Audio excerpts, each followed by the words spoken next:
Flatten na, alam niyo yun, humupa na siya ng bongga. Whiteheads ba yun? Or mga pimples na gustong lumabas, naglighten yung mga pimple marks ko, yung mga dark spots ko. Pwedeng pa dito sa mga, alam niyo na, syempre yung mga nag-age na.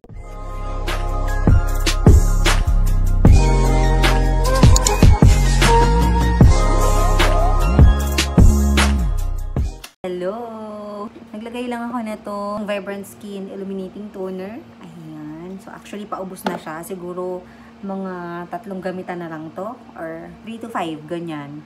Bigyan ko lang kayo ng kanting review about this illuminating set from Vibrant Skin. Para at least, diba, may idea kayo. So, I've been using this for almost 4 weeks now. And, ayan yung lagay ng aking mga kachismisan sa mukha. Diba? In fairness naman, kung nakikita nyo,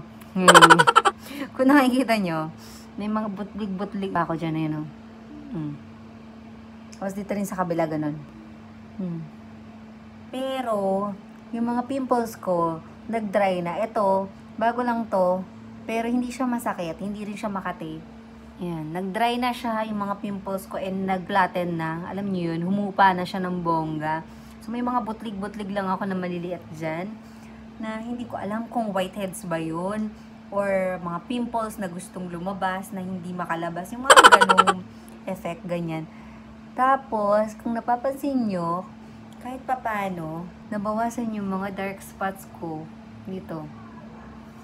Yan.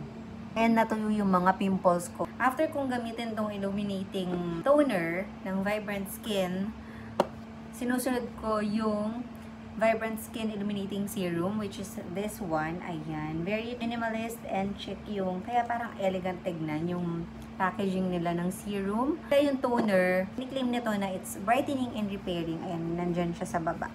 Tapos, 75 ml yung isang ganito nila.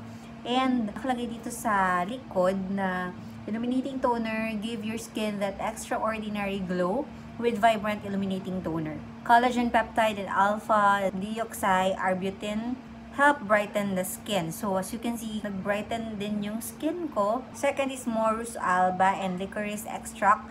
Treat and repair skin discoloration and uneven skin tone. So, yun nga. Nag-lighten yung mga pimple marks ko, yung mga dark spots ko. Nag-lessen yung, alam yun, yung spots. And sodium hyaluronate boost collagen production. Yun. So, parang yung elasticity ng skin natin, nabuboost niya. And niacinamide has the ability to whitens and eases inflammation.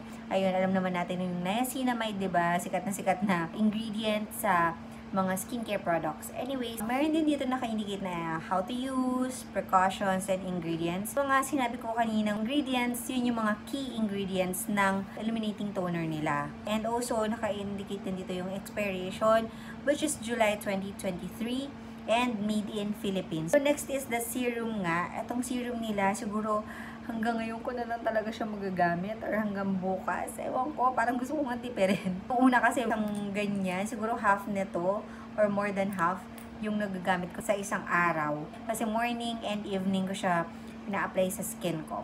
But nung first week na trinay ko tong Vibrant Skin, once a day ko lang ginagamit nung first week na 3 to 5 days, ganyan, itong serum nila. Kiniklaim nito na that it's hydrating, anti-aging, and anti-acne. Di ako, ayan o, di ba nakikita nyo? Oh, ang soft, di ba? Yung ibang part, ito oh. Diba? Hindi ako nagkaroon ng pimple sa kanya. Although, nung first week, kasi syempre bagong skincare, di ba? Skincare products. Bago lang siya sa face ko, and trinay ko. So, ang effect nun talaga, it's either magkaroon ako ng allergies or ma-irritate yung skin ko, or magkaroon ako ng breakouts or purging. So, yun. Either of the 4 lang. So, nandun ako sa part na nagkaroon ako ng purging, kaya nagkaroon ng mga maliliit-liit na butlig dyan, and nagkaroon din ng somewhat, number of pimples. Alam mo yun?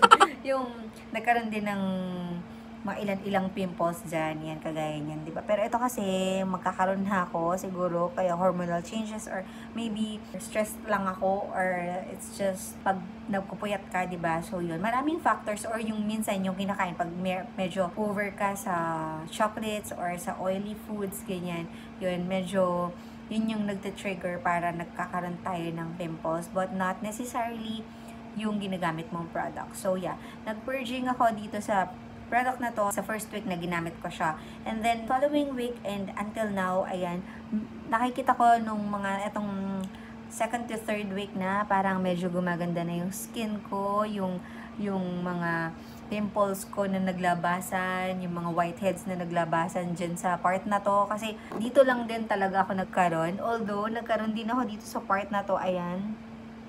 Ayan o, meron pa rin siya, diba? Pero hindi na siya lumaki. Ganyan lang siya. Siguro dahil nga sa puyat kasi medyo late na rin ako natutulog, tapos maaga ako nagigising. Maganda rin sa kanya kasi nga may anti-aging siya, diba? And anti-acne. And hydrates your skin. So meaning, hindi magdadry yung skin, na maintain niya yung hydration na kailangan ng skin natin, yung pH level. Marami siyang ingredients, hindi ko na rin babasahin. Ito lang, yung babasahin ko, yung claim niya. Let Vibrant Illuminating Serum help boost your skin's hydration and prevent the appearance of wrinkles and aging. Pwedeng-pwede ito sa mga tumatanders na katulad ko. Pwedeng-pwede ito sa mga, alam nyo na, syempre, yung mga nag-age na. Through sodium hyaluronate and collagen peptide and resveratrol help tighten the skin white. Magnesium ascorbate phosphate controls acne. So, yun yung mga key ingredients nitong serum naman nila. Nakakapagpa-hydrate and anti-aging and anti-acne siya. So, yun yung maganda sa kanya. And parang ang fresh, diba? So, after serum, hindi ko pa siya nalalagay. Dami ko ng hanash. Ayan. So, 3 drops lang. 1, 2, 3. Ayan. Minsan, pino-4 ko pag medyo nauuntian ako. Ayan. Madali naman mag-dry, yung akala nyo wet pa yung face ko dahil dun sa toner. Pero madaling mag-dry yung toner, lalo na kung naka-fan ka. Ayan. Ayan, kahit wala kang fan, madali siya mag-dry.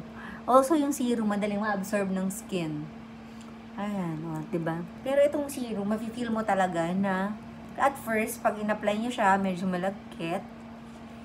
And then afterwards, like for example, mga after 20 to 30 seconds, mafe-feel mo na parang wala kang in-apply. Pero, yun nga, yung toner and yung serum nila, medyo mahapdi talaga sa face. Pero ngayon, bearable na siya. Nung first to second week na ginagamit ko tayo itong illuminating toner at saka itong illuminating serum, talagang sobrang hapde, alam yun. Pero, hindi naman siya yung totally na kapag humapde, sobrang nag-red yung mukha ko. Hindi naman siya ganun. And bearable naman siya. Kapag ina-apply niyo siya, mahapdi talaga siya. And then, pag natuyo na siya sa skin mo, na-absorb na siya ng skin mo, ng face mo, yun, nawawala yung hapdi niya. Yung sting, diba? Ayan. So, yun, katulad niyan. Hanggang ngayon, meron pa rin ako nararamdaman na hapdi sa kanila, pero hindi na siya ganun ka hapdi. Katulad nung first to second week na ginagamit ko siya. Ito ngayon, medyo okay na yung hapdi niya. And also, this Vibrant Skin Illuminating Daily Defense Cream with SPF 45. Once a day ko lang din siya ginagamit, pero everyday. After putting the serum, ito naman yung ginagamit ko. Ito yung may sunscreen. So, hindi ko siya ginagamit sa gabi. Sa morning ko lang siya ginagamit. Ito siya. Ayan, para makita nyo. So, ayan yung color niya. Pinakita ko na din sa inyo nung in-unbox ko to. Ayan yung color niya. And as you can see, diba, bawas na siya. Siguro nakakalahati na or 1/4 nito kasi hindi ko naman siya ginagamit sa gabi. Gusto ko siya sa morning lang. Cute din ang packaging mo, diba? Pastel. Kiniklaim nito na meron din itong nakalagay pala na how to use. Ganda rin siya sa skin kasi namu-moisturize niya yung skin mo and also tulad ng mukha ko, diba? Parang micro-peeling yung nangyayari sa akin sa paggamit nitong illuminating set. Meron siyang parang micro-peeling kung saan yun nga parang nagpipil yung aking skin. Pero more of dito sa part na to, ayan, and dito sa tabi ng lips ko, ayan o. Ayan. Tapos dito nung una sa may nose, meron din. Pag nilalagay ko tong cream na to sa morning, nakikita ko yung after ko i-apply sa mukha ko, parang may mga namumuo-muo. Hindi yan white cast, yun yung skin ko na ganyan, no. Parang siyang lotion nga kasi nga moisturizer siya. So ayun, pag ina-apply ko siya Akala ko white cast, yung pala hindi. Yun yung skin ko na nababakbak. Ayan, na nagpipil. Na kapag nilagyan ng moisturizer, ang tendency syempre, napipil siya ng tuluyan, di ba? Lumalambot yung pinaka-skin, tapos natatanggal. So, ayun. And ito naman, itong cream nila, at saka yung itong cream nila, wala kang mararamdaman na hapdi sa kanya. Medyo malamig pa nga siya sa pakiramdam after applying the toner and the serum. Tapos in-apply nyo to, medyo malamig siya, parang nakaka-refresh siya ng pakiramdam after magkaroon ng pakiramdam na hapdi, diba? And yung ano nga pala, yung facial wash nila, maganda siya kasi foam siya. Hindi siya yung usual na facial wash. Nga lang parang pakiramdam mo, hindi siya natatanggal sa balat mo pagka binanlawan mo. Kasi parang Dove yung style niya na mo-moisturize na rin yung skin mo dun pa lang sa facial wash niya. And then, kiniklaim nito na it reduces the appearance of fine lines, makeup looks better and lasts longer, evens out skin tone, color corrects and blurs pores. Bag lang. Blurs pores. Ayan. So, nabablur niya yung mga pores ko. And in fairness, na-minimize niya yung aking pores. Ayan o. Diba? Ma-pores kasi ako dito sa banda dito at saka ito sa nose ko. Cream na to, bukod sa may SPF 45 na siya. Maganda siya kasi mabilis din siya ma-absorb ng skin mo and also hindi siya mainit sa pakiramdam. Hindi rin siya malagkit. Although, parang nag-oil up ako pagdating ng 5 to 6 hours ko na siyang sinusuot. Ganyan, nag-oil up na yung skin ko. But not that much. Tamang paglabas lang ng oil. So, yung serum nila and yung toner maganda rin kasi nakokontrol niya talaga yung paglabas ng aking oiliness sa face ko. So, paggising ko sa morning, kasi minsan pag umaga, di ba, parang pag oily yung skin mo or combination, may oras na pagising sa umaga, di ba, parang ma-oil na siya. Ayun, akala nyo, ma-oil. Hindi, ayan o. Pero feeling ko, napaka-promising nito pag dinire-diretso ko. Kasi nakikitaan ko siya na medyo mahapdi nga lang siya at first. Pero pag nasanay na yung skin mo, parang yan, gumaganda. Wala na ako nararamdaman masyado na mga bumps. Talagang parang pag ginanon mo, kinis. So, yun lang. Na-share ko lang sa inyo. And sobrang ganda nitong illuminating set nila. And kahit na medyo mahapdi siya, hindi siya nakaka-irritate ng skin. And maganda sa kanya kasi nakatulong siya para ma-moisturize yung balat mo. Kahit na may micropeeling siya, nandun pa rin yung moisture ng skin mo. So, ayun, parang binabalance lang niya. Yung scent nila, hindi matapang yung amoy. Ito lang yung toner, medyo matapang yung amoy. Sa kanya lang, medyo masakit lang sa ilong. So, yeah, tinatawag na ako ng Junakis ko. Nag-iiyak na sa baba. Kaya, kailangan ko ng mag-mommy duty. So, i-end ko na tong vlog na to, no? Etong sit-down video na to. Dahil kahit pa paano na-miss ko to. Anyways, yeah, that's it for today's video. And, kung gusto nyo umorder pala nitong Vibrant Illuminating Set, yan, nilalagay ko na lang sa description box below kung kanino kayo pwedeng umorder or kung saan kayo pwedeng umorder. Ayan. Very promising tong product na to sa akin kasi, tingnan nyo, best. Diba?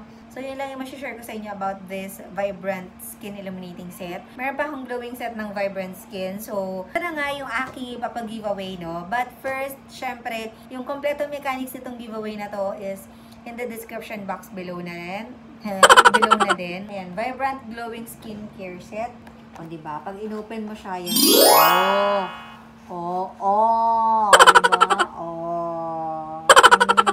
Diba? Kulay pa lang, nakaka-fresh na. Pastel, diba? Maganda itong Vibrant Skin na to. And I'm sure, itong Vibrant Glowing Skin Care Set is maganda rin. Kasi yung Illuminating Set, maganda rin. Sayang nga kasi paubos na siya.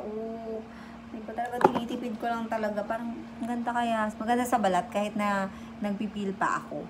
So, yan. Parang bitin. Kaya, beke naman. Vibrant Skin, beke naman. Char. Ayun lang. Meron siyang glowing day cream. Meron din siyang glowing night cream. Meron din siyang Vibrant Skin glowing soap. And meron din siyang glowing toner. So, ayan. Ito yung matatanggap nyo kapag napili kayo sa pag-giveaway ko. So, yun. First is, simple lang yung mga mechanics, guys. Kailangan, syempre, naka-like kayo dito sa video na to. Comment down below any video suggestions. Kailangan, syempre, share itong video na to sa lahat ng inyong social media accounts. And, yun, pakitag lang ako, ha. And also, kailangan meron kayong nakatag na friends kapag shinare nyo tong video na to. Ang daming hana siya.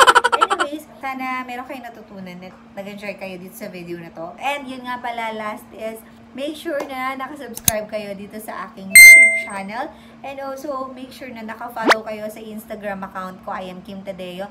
And make sure din naka-like and naka-follow din kayo sa aking Facebook account, Kim Tadeo. So yan, lahat ng links nandun lang sa description box below. So yes, see you on my next one. Bye!